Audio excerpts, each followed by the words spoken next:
So thank the organizers for organizing a wonderful conference. So before I start my talk, I'd like to advertise a conference that I'm organizing next week at Ottawa. Here is a list of the speakers. This is a small conference taking place Thursday and Friday. So, and we still have small amount of money left. If you have a student or postdoc who's interested in this conference, or if you're willing to come to this conference next week, please let me know. Send me an email. We have the funds, and we'll be happy to see you there again. And now, pardon? Will it be on Zoom? We haven't planned it to be on Zoom, so it's going to be on in person only. But now let's see if I can close this window without crashing everything. Minimize the. There's something to minimize? And the just hover over the picture. Over the picture of security. The problem is the mouse. Here. Okay, on one screen. Yeah, just drag it over. Okay. Managed to land on the moon safely. You have to click on the slide. I have to click one more time. Okay, so now also figure out how the pointer works. All right. No, it doesn't. All right, it doesn't work. I just use my hands. Okay. So this talk is based on a project with Letzter, just retired from the National Security Agency, technically, and Siddhartha Sahi from Rutgers University. Based on these three papers, I've given a talk based on the first paper. Some people here have heard that talk. So this will be about the second paper. So at least there will be hopefully not much, well, some overlap, but not as much as you would like to fall asleep. The first talk this morning, Dan called 1977, the dawn of time. I'm going to talk about something from 19th century. I apologize, but that's just the first slide. So if you have a matrix with entries coming from not necessarily commutative ring, you can define row determinants or column determinants with some nice formula, standard formula, and they might not necessarily be the same.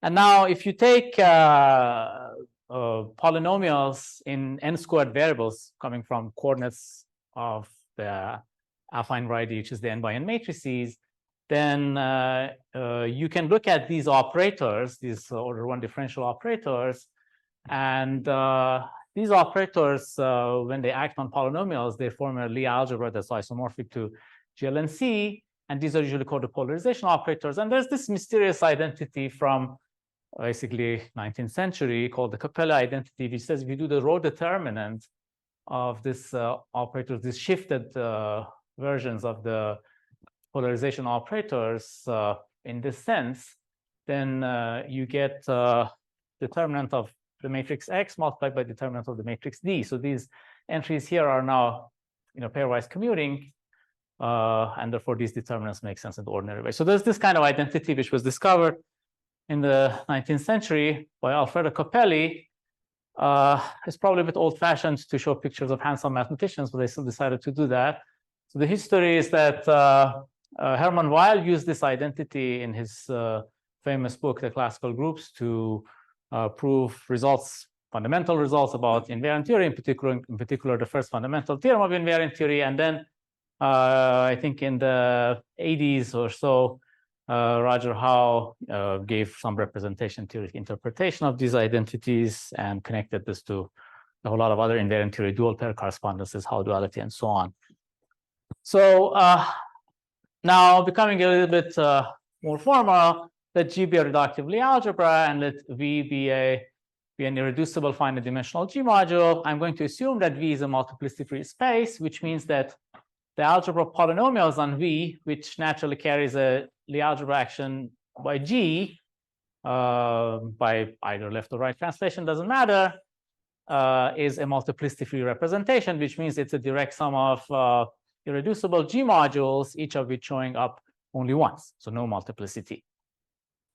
Then the algebra of constant coefficient differential operators denoted by dV also has a similar description as a G module. The only difference is that the modules have to be replaced by their contragradients.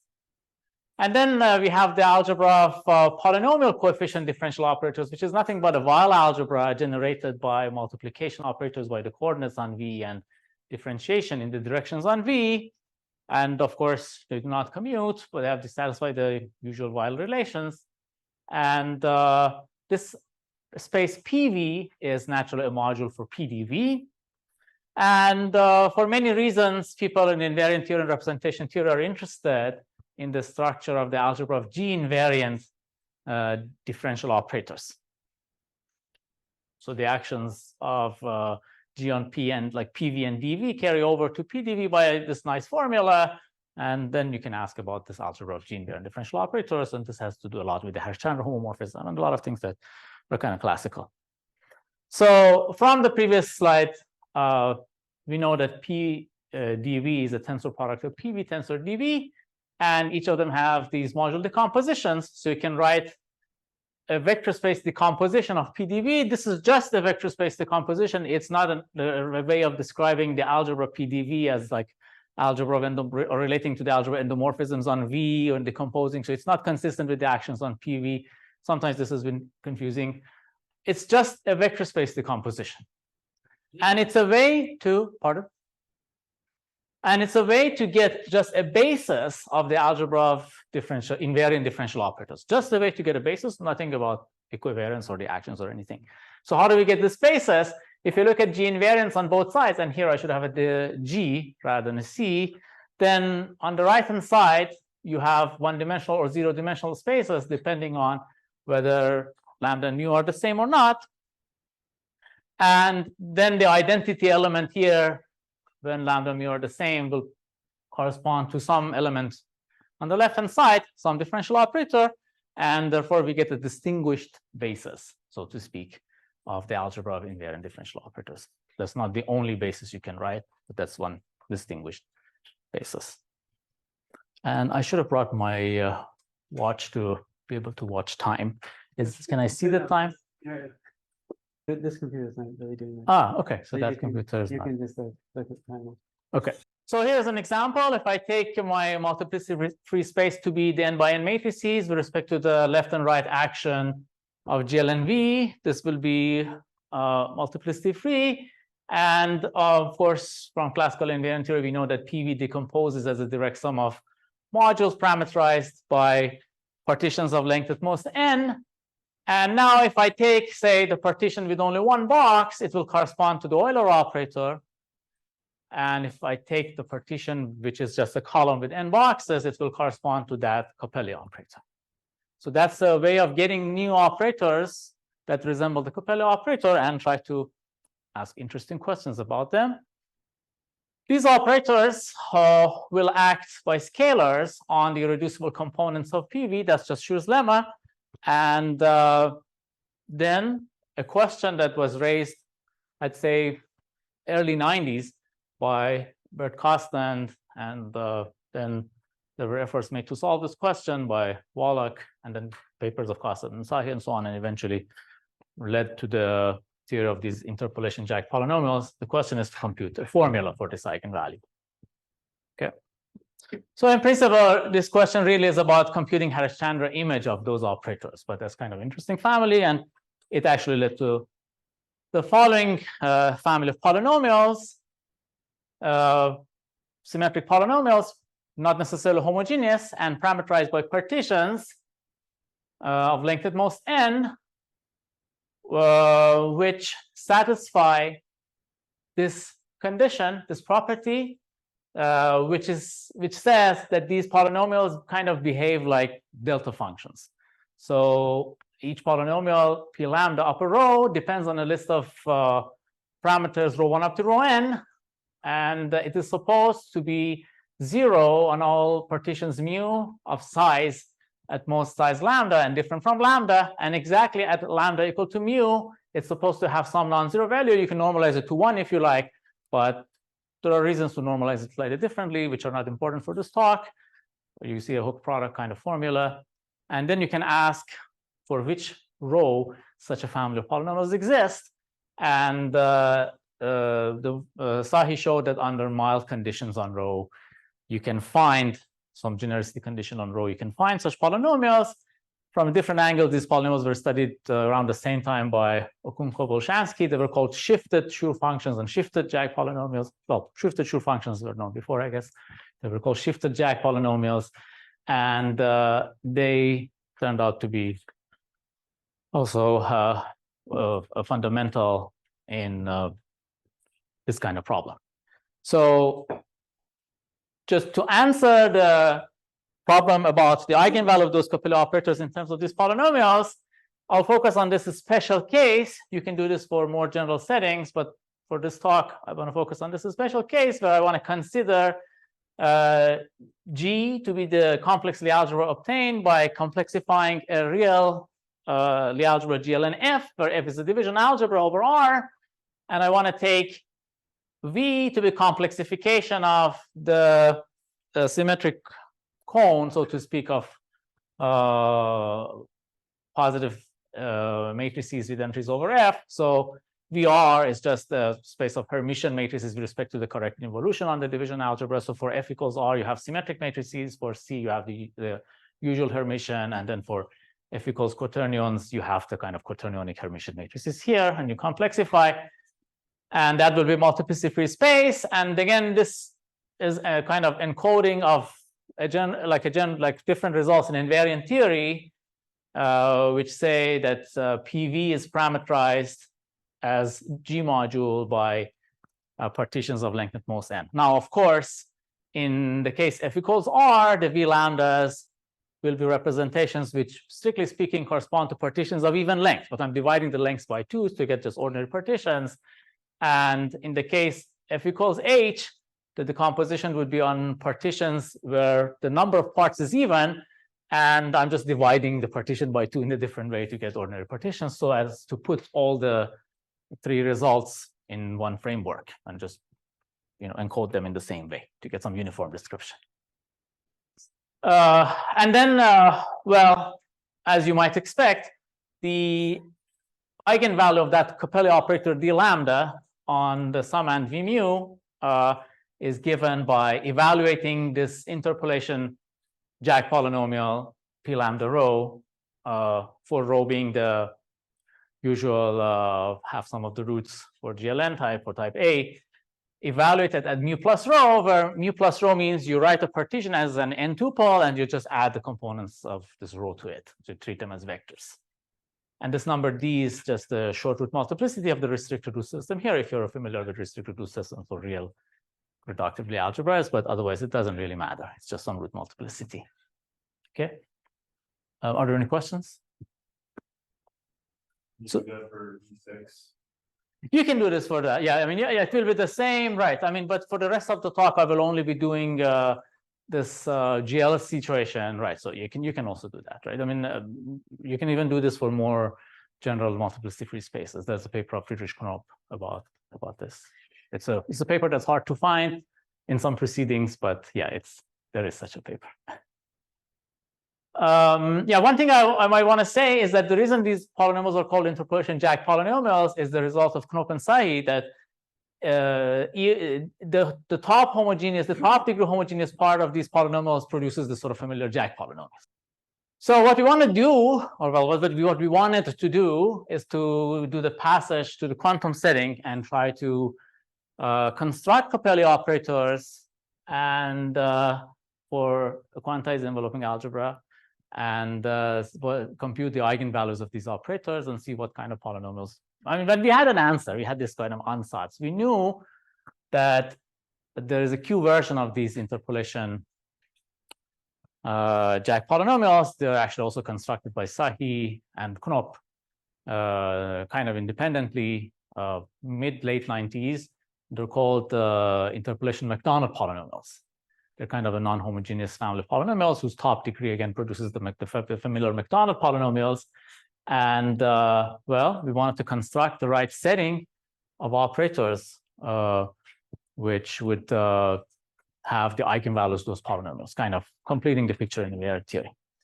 And in this series of papers, we managed to do this for UQGLN in the 3 settings with the corresponding to this F, R, C, or H.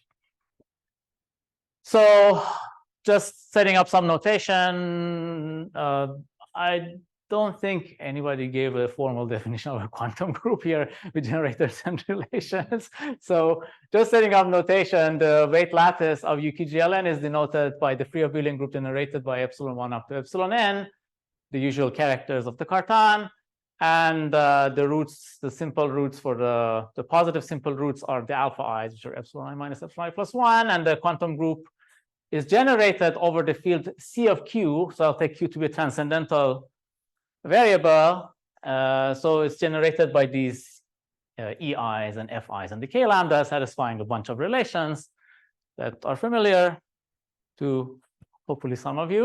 And we know that UQGL is a Hopf algebra. And I guess I put this for the purpose of telling you that in this talk, I use this delta and not delta cop. So there's always confusion. And when we write, and if you look at the papers, the 3 papers, I was responsible mostly for the first paper, and I used actually the co-opposite. And Gail Letzter was responsible for the second and the third paper, and she used the opposite. So then it was quite a challenge to make sure. I mean, because we were using some results in the first paper, in the second and third paper, and we had to do the co-opposite, and it was not easy. Okay, so now one thing I forgot to say is that in this previous picture, so one important feature of the 3 examples here is that they are tied together by the structure of symmetric spaces. I mentioned the word symmetric comma, but I didn't tell you that in fact, if you look at the actual action of the sort of the Lie group associated to this GR on this VR, you can embed the symmetric space, real symmetric space, Riemannian symmetric space corresponding to that as an open orbit in here. So you have this maximal compact subgroup of that GR, and that embeds as an open orbit here. So it turns out somehow this is related to, and then you also saw a sort of a restricted root multiplicity D somewhere in my previous slides when I was giving the formula. So the restricted root system and the, which is the root system associated with symmetric space, plays, or rather the symmetric space plays a role in all of this. So it was natural to try to do this through the machinery of symmetric spaces. Now, when we want to do this quantum, well, Siddhartha and I were thinking about the kind of start to do this with a quantum case, and then okay, so now we needed quantum symmetric spaces, and therefore we needed to get somebody who knew quantum symmetric spaces. And of course, Gail Letzter was the expert. She developed this theory extensively. So we reached out to her, and then we managed to find a way to construct the associated Weyl algebras and polynomial algebras for the symmetric spaces that I showed you on the previous slide. Presumably, one can do something similar. We don't know exactly how, but something very similar for the other symmetric spaces, maybe for even the exceptional case that you mentioned. But we haven't really explored that as much, well, partly because we ran out of steam with the heavy-duty computations that came up with quantum groups.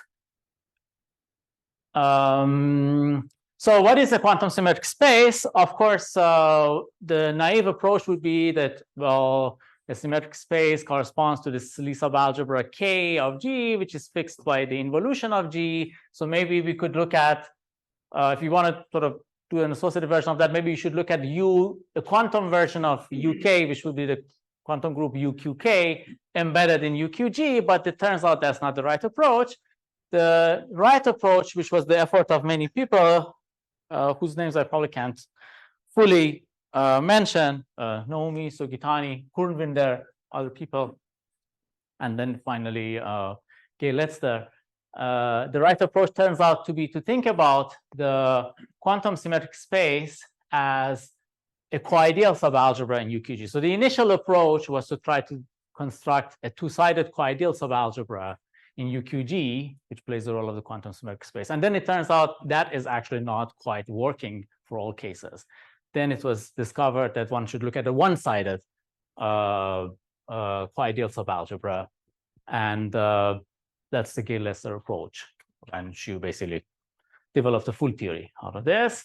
So in this sense, then this quantum symmetric space is given by some generators. Well, it also is not unique, just like this subalgebra K that is the maximal compact, or like the sort of the symmetric subalgebra in G in the classical setting is not unit, you can at least conjugate it by automorphisms of G. And here you can also conjugate this co-ideal subalgebra by automorphisms of the Hopf algebra, and that's why there could be some natural parameters arising in the generators, but they're all the same. So these these co-ideal subalgebras describing the quantum symmetric space in the setting that I showed you are given as follows. So for the rest of the talk, I want to kind of loosely set some notation. So G will be one of these three, K will be one of these three, and then there will be this number capital N, which is related to little n as such. So whenever there's a connection between capital N and the little n, it is as such in the cases that I'll be showing. It's n or 2n or 2n, depending on the case. And so now, in the case where f equals r, which would be basically the first row, the involution can be described on the Lie algebra level like this. And well, then the fixed points of the involution would be, at the Lie algebra level, would be generated by fi, by little fi minus little ei. In the quantum case, you have to kind of deform it, and you take the right co-ideal subalgebra generated by fi minus a scalar times ei ki inverse. And well, you have a choice of a scalar. I mean, they're all the same up to automorphisms of the Hopf algebra. And in the other cases, it's the same. You have this involution. There are some fixed points, and then depending on the type of root involved in the fixed points, you do something else. So you get these kind of generators for these cases. Maybe the most interesting would be the third case, where you realize that theta of I in the Lie algebra can be written as a triple commutator, and then you replace this by this Q commutator, where Q commutator means xy minus qyx. So that's the description. That's a simplified version of the description of the quantum symmetric space that comes out of the work of Gay Letzter. So now we have the quantum symmetric space. What else? We need a Q polynomial algebra, which plays the role of PV, and we need a Weyl algebra, a Q version of the Weyl algebra acting on this. So the rest of the talk, I'll try to explain how to construct these things.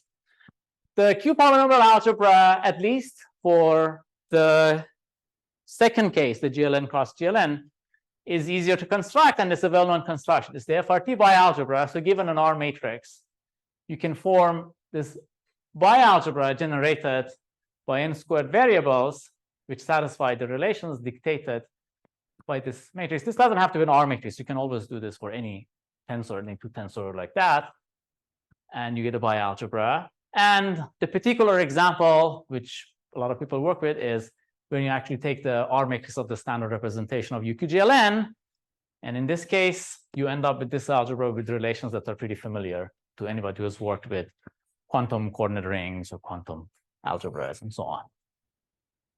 So this would be the algebra that I'd like to call P n by n, the Q polynomial ring. Okay. All right, so I'm halfway through, and okay. I have until 12:30, strictly speaking, or less. 15 minutes, 45 minutes, 12:25. Okay. 12:30. All right. Okay. So I aim for 12:25 because I might actually have to go.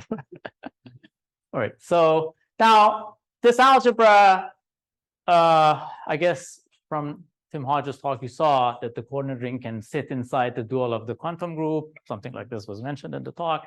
And the bialgebra structure is given very naturally by such a formula. And because of that embedding in the first part, UQGLN acts on the left and on the right on this Pn by n by left and right translations, which can be expressed in terms of coproduct and such, where the sharp is this automorphism, this anti-automorphism, so to speak, or this isomorphism of the Hopf algebra UQGLN with its opposite that's given here. And now the opposite of this algebra Pn by n is what we'd like to call the algebra of quantum constant coefficient differential operators, the Q version of constant coefficient differential operators. You can construct it again from the FRT construction by taking the R matrix of the dual of the standard representation for UQGLN. And well, one of the differences between the first paper and the two other papers is that for various reasons, I decided to take Pn op comma cop.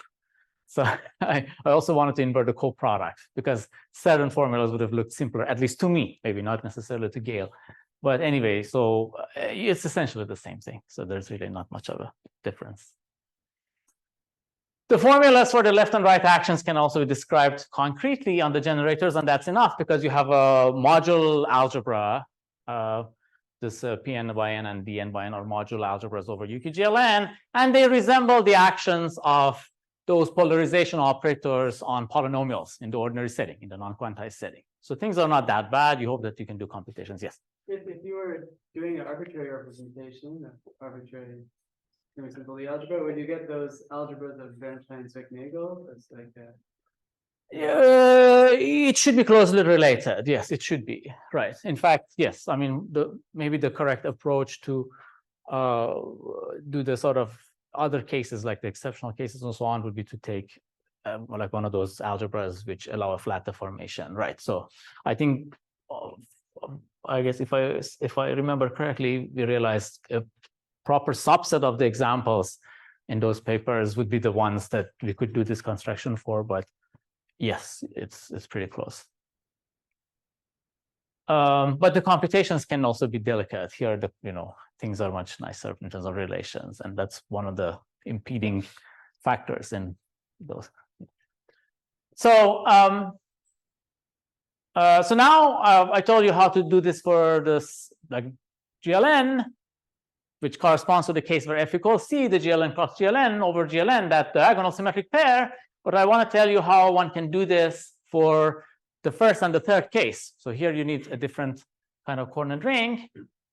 So it turns out one can get a uniform description of the right object using what's called the reflection equation, which is part of the sort of initial approach to constructing these quantum symmetric spaces. I'm not an expert in that field, so I don't know if I can answer all your questions about reflection equations, but well, associated to the quantum symmetric space, you have a reflection equation, and you can, well, this has various solutions, but from that solution, you can relate the solution to this involution that's acting on the Lie algebra setting, in fact, and then from that matrix J, which is the solution of the reflection equation, you can write elements which are quadratic and they're b theta invariant. Once you choose your coordinates b for b theta properly. So here is the proposition that those elements, those quadratic elements that you write using this matrix J solution to the reflection equation are b theta b invariant for the pseudo choice of b, the parameter in the co-ideal that describes the quantum symmetric space. This is a simple calculation. This is really nothing very deep, but it just sets the coordinates to work with. If you want to, if you choose different values of b, you might get elements which do not quite look nice and, do not resemble what you do without in the non-Q case. So it's always best to keep your coordinates close to that. So that's really the whole point. And so now the algebra that's generated by the Xij's is this algebra P theta, which I'd like to consider as the algebra of polynomials on the quantum symmetric space G mod K for the first, second, and the third case, all at the same time. And similarly, the algebra generated by the Dij's is what I'd like to call d theta. Take as the sort of my correct algebra d theta, constant coefficient differential operators. So these are almost the algebra of b theta invariance and d theta b theta invariance inside the Pn by n and the Dn by n. The difference is that there's the quantum determinant, which is p theta invariant, and it's not included here, but that shouldn't surprise you because you can have, well, functions on GLN, you have the inverse of the determinant, but if you want to talk about polynomial functions on GLN, you have to throw away that determinant. You have to just take the Xij's. And so this is basically that algebra of the so-called Xij's, the correct coordinates without, it's not like they're just avoiding rational functions. Yes. So for the GLN case, you can construct the Q-Schur algebra this way. Possibly. I'm not familiar with Q-Schur algebras. So you can take homogeneous polynomials to degree D. Mm-hmm. That's a co-algebra. You can take the dual analogue to the Q-Schur algebra. Oh, okay. Okay. And so in this case, we actually looked at this in the type BC case with the quantum symmetric pairs. And that's how we constructed the sure algebras in the BCK. Okay. It's very close. Okay, I was not familiar with it, and I'm not familiar with pure algebras. That's probably why I didn't look at that work. But I guess I'm happy to learn more about this. Sure, thank you. So the first theorem is that, well, I mean, what you want is some sort of generators and relations description of this algebra. And the first theorem is that this algebra P theta is generated by variables xij, freely generated modulo these relations. So this theorem probably is not stated because of the space issues in a proper way. What I want to say is that this algebra is generated by those xij's that are sitting inside that other bigger P n by n is in fact the algebra freely generated by xij modulo the relations that come from the reflection equation, which are quadratic, plus these relations, which depend on each case. So I mean, these are kind of symmetric. Maybe these also resemble the Schur relation. Okay, so then I have to really look at those papers. We should try it. Okay, that's a great idea. Thank you. Yeah. So you have this nice generator and relation description of this algebra, and you also, I mean, of course, analogously, you can do this for the d theta. And now that you have the correct analog of P and the correct analog of D in the quantum setting, hopefully you can construct the Weyl algebra. But remember, there are two things in the construction of the Weyl algebra. First of all, the variables do not commute. The second is the relations are not homogeneous. So you have to allow non-homogeneous relations, like because d dxi xi minus xi d dxi is 1. It's not 0. So you have to quantize this thing. So there are two steps to that. First, you have to define a twisted version of the product on P tensor D, and then you have to deform it somehow to get the quantized Weyl algebra. So how do you twist a product? Well, there's machinery for that, and it's called twisted tensor product. Okay. So what is a twisted tensor product? It's obtained from a twisting map which satisfies these axioms. It's a map from B tensor A to A tensor B, and once you have a map tau like this, you define a multiplication as such, which basically says you take two tensors A tensor B and A prime tensor B prime. For the middle part, instead of just switching them and then multiplying on the sides, you switch them via this tau and then multiply. And the main point is that this condition, these two conditions, guarantee that you get an associative algebra. Now, having this, the question is, how do you provide a twisting between P theta and D theta? So the answer is that you can construct a twisting for a pair of bialgebras using a pairing between the algebras. So here is what people call a pairing in the setting of half algebras. Again, some familiar definition from the construction of Dirichlet dual.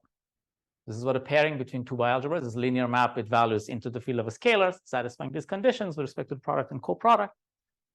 And then here is a lemma. One knows that if you take two bialgebras A and B, if one has a pairing between A op and B and another one between A and B op, then this nice looking formula will provide a twisting. So it allows you to then construct a twisted tensor product. So in our setting, we have well, we have these algebras. Let's first do this for this Pn by n and the Dn by n, and then for P theta and D theta, it will be kind of similar. So for this case, we take the pairing to be defined by the entries of the R matrix. So the pairing U sigma for Dij TKL will be the value of the R matrix entry JLIK. However, you have a choice in the R matrix. You can take the R matrix R or R21 inverse. So this allows you to define two pairs. So you actually have two pairs of pairings. So four kind of bilinear forms here. And therefore, you can construct four different twisted tensor products, A sub maybe alpha beta, where alpha and beta could be 0 or 1, depending on which of the two pairings you choose, or rather which R matrix you choose for either setting, P tensor P and P tensor D. So I denote these four choices by a sigma sigma prime. Well, I basically lied. So there's really two opto-isomorphisms. So A11 and A00 are isomorphic, A10 and A01 are isomorphic for a simple reason.